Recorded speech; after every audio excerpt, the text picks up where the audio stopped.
Hello everyone, in this video we are going to talk about finding the axis of symmetry and indicating the opening of the parabola given a quadratic function.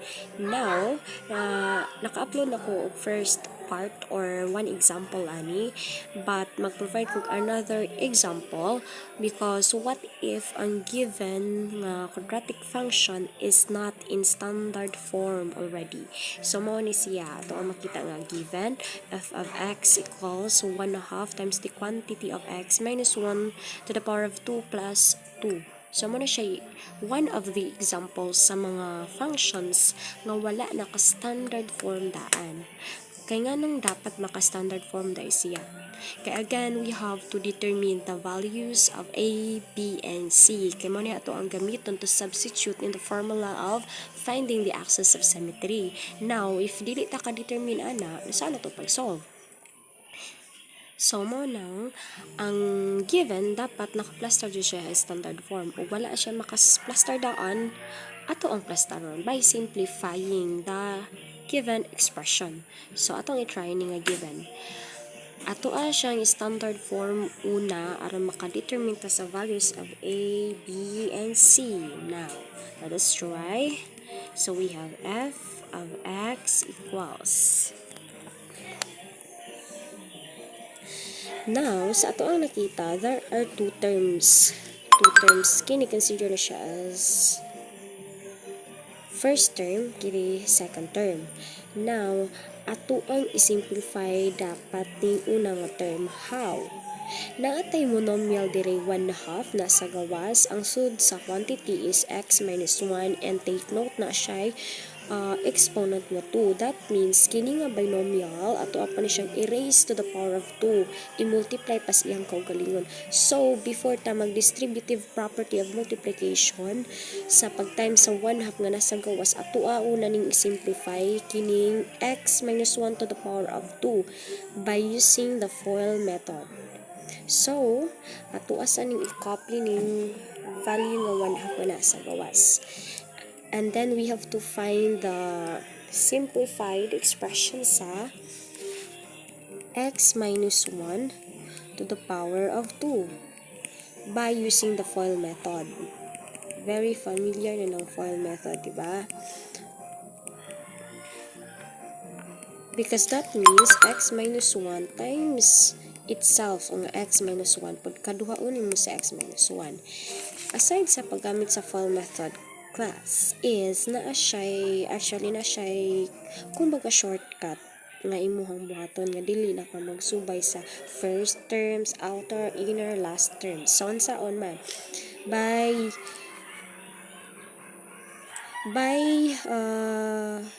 considering the second term of the given binomial. For example kini siya x minus 1 to the power of 2. Since x man ato ang variable nga gamit sa x, padat ang gamiton dapat nga variable. And then the coefficient is imaginary 1. So, automatic na siya x ra dyan na siya. Kaya 1 times 1 is 1 man gihapon. And then, to the power of 2. Mo dyan ay first term nimo. Inig-multiply nimo dire. Kini siyang duha ka binomials, x squared na automatic na ng iyang first term. Pag abot sa middle term is dili ka nga tayo mag-consider sa iyang second term sa binomial. Atong second term is negative 1. Ang una nimong buhaton para makahatag ka sa middle term sa trinomial is i-combine nimo ang second term sa given nga binomial kini negative 1 na siya. Negative 1 i-combine na to. So, unsaon? Negative 1, negative 1. So, since pareha silang sign nga negative, mag-add ta 1 ug 1 i-add that is 2. Since negative sila pareha, so, syempre, negative po nga sign nimong gamiton. Negative 2 na siya. And then, sumpayan na nimo dapat og x. Para man na siya sa middle term. Since x man nga variable atong gigamit in this equation, so dapat x po di mo hang gamiton. Kaya maura naman na siya pag abot sa middle term. Diba? Remember, sa itong mga equation sa quadratic, ang magsunod is ang variable with the power of imaginary 1. So, 2 nagsunod power of imaginary 1. Manang automatic na naka-x. Ang coefficient try mo yung combine, kumbaga, coefficient. Muna siya, negative 1, negative 1, negative 1 minus 1 is negative 2. Copy x. Next, for the last term, same values nga negative 1 katong second term sa binomial. Pero this time dili na nimo i-combine, i-multiply na nimo. So, negative 1, i-multiply nimo. Dili na may resulta na negative times negative. So, ang sign dapat positive. Kaya again, negative times negative is positive. And then 1 times 1 is 1. So, kining x minus 1 to the power of 2, mahimo na siyang x squared minus 2x plus 1. Atong i-check kung magamit ta og FOIL method na step by step. Atong i-check ha kung same ba gud jud og result. First terms. Ang first terms nato is we have x. First term sa kada binomial. So, x times x is x squared. Next, outer terms kang naa sa gawas, x and negative 1. So, positive times negative is negative 1x or x. Next, inner terms kang naa sa sud, negative 1 og x. So, negative times positive is negative. 1 times imaginary 1 coefficient is 1. Then, may variable x ang isa wala. Just copy. Next, L for the last terms. Kanang naas kinawian. We have negative 1 og negative 1. So, negative times negative is positive. And then 1 times 1 is 1. Now, ang atong middle term are two terms. So, dapat pa nang i-combine na to kay they are similar terms. So, copy first term x squared. And then, since pareha sila og sign nga negative, we need to say ito ang i-add. Imaginary 1 nga coefficient, imaginary 1 nga coefficient, 1 and 1 i-add, 2. Copy the variable x. Next, just copy the sign nga negative. And then copy the last term plus 1. Now, pareha sila o dili? Pareha ra sila. So, mo to'y kumbaga shortcut nga ako ang giingon ninyo. Para dili na ka mag step by step sa FOIL terms method. Now, ato na siyang i-copy. Kaya kining x minus 1 to the power of 2, that is, pila na gali ito, x squared minus 2x plus 1. And then, syempre, din na ito biyaan ang last term plus 2. So, muna na siya ang resulta sa x minus 1 to the power of 2 na himo ng x squared minus 2x plus 1.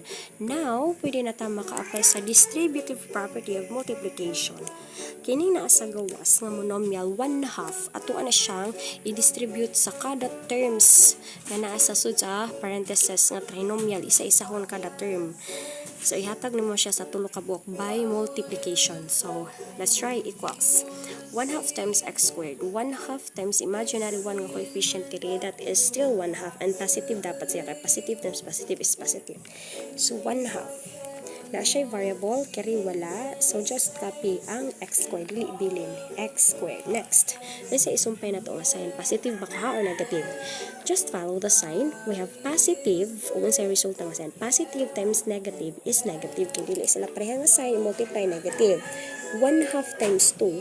1/2 times 2 is 1. So, dili na ko isuwat kay coefficient man na siya para manas atong ang middle term. So, dili na ko isuwat kay imaginary 1 na. Just copy the variable x. Ngano nahimo na siyang negative x. Kay again, ato ang i-multiply is ang 1/2 ug ang kere negative 2. Remember, this is a fraction, kini whole number. Ang akong gingon, tanang whole number, na dyan na siya imaginary 1 nga denominator. So, equal na siya sa 1/2 times negative 2 over 1. Now, multiply numerator to numerator, denominator to denominator, mahimo na siya. 1 times 2 is 2. 2 times 1 is 2. Copy the negative sign, kay positive times negative is negative. Next, simplify pa jud. 2 divided by 2 is 1. And, copy gyapon the negative sign, kay negative man ang negative divided by positive. So, muna siyang negative na siya dyan. Imaginary 1 coefficient. And then, x. 1 na ako gisuwat ang 1. Kay imaginary 1 na siya nga na ay coefficient. Muna siyang nahimong negative x. Ang 1/2 times negative 2x. Next, for the last term, 1/2 times 1. Ang sign una, positive times positive is still positive. 1/2 times 1 is still 1/2. Sumpay plus 2. Next, equals wala pa ta kakita sa standard form. Okay? Naapatay similar terms nga makombine. Kiring constant terms. Kining duha nga ako ang gincircular ato pa na siya makombine. So, dapat na to ni combine. So, 1/2 x squared minus x. Gikapin ako ang first two terms. And then, kining plus 1/2 plus 2 is ato i-combine. So, tanawa ang sign. Sa ano nimo pag-combine? Pareha sila nga positive. So, mag-add ta. I-add nimo ang 1/2 og 2. So, ang 2 nga whole number dugangan nimo katunga, that is 2.5. Duha o katunga mahimo siyang positive gyapon ang sign, and then 2 and 1/2 kung mixed fraction. Pero gusto ka og decimal number, pwede ra po, that is 2.5. And pwede ra pod og improper fraction na. Pwede ra pod og improper fraction nga 5/2. So, mixed fraction, decimal number, or improper fraction, bisag asa niya imong gamiton diha, same ra gyapon na. Correct gyapon na. So, now, nanakay 2 and 1/2. Mo na ni imuhang standard form.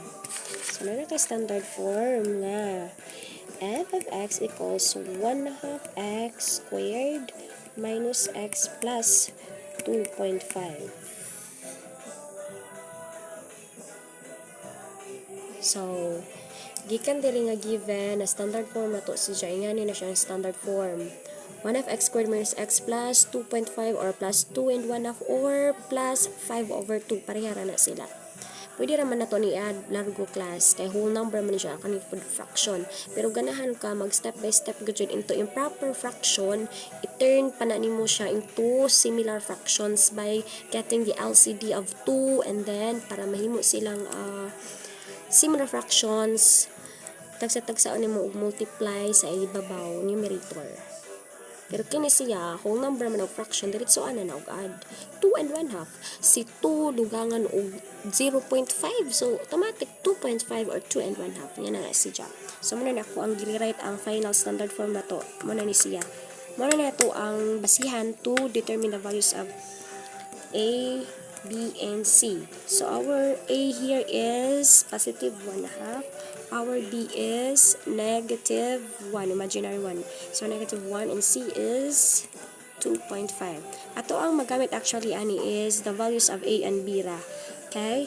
The formula in getting the axis of symmetry is x equals negative B over 2A. So, B ra og A ato ang magamit ana. But still, hatag gyud pa ng C para maanad og makaibaw ka unsa na si C. X equals, substitute negative from the given formula, negative sign, copy sa una, then B, ay sapa ka mag-substitute ni B. Your B is negative 1. Magsapa ang negative 1, so butangan na itong parenthesis to emphasize. Now, denominator 2 times A. Tapad man ang letter ug ang number, that means i-multiply. So, pag substitute itong butang parenthesis, aron dili masumpay nga mahimo whole number. So, 2, substitute A, your A is positive 1/2. Next, simplify. Negative times negative. Sa numerator, mahimo na siyang positive. So, 1 na laman na. Positive 1. Sa ubos, 2 times 1/2. Ang 1/2, kaduhaon nimo mahimo 1 whole paper, diba? So, 1 na siya. So, therefore, your final value of x is 1. The axis of symmetry is x equals 1. Muna siya imuhang answer.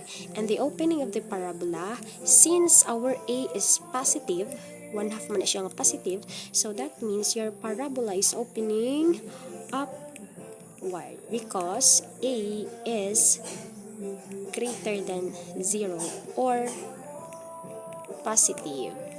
Okay, so, yan na lang pagpangita sa axis of symmetry.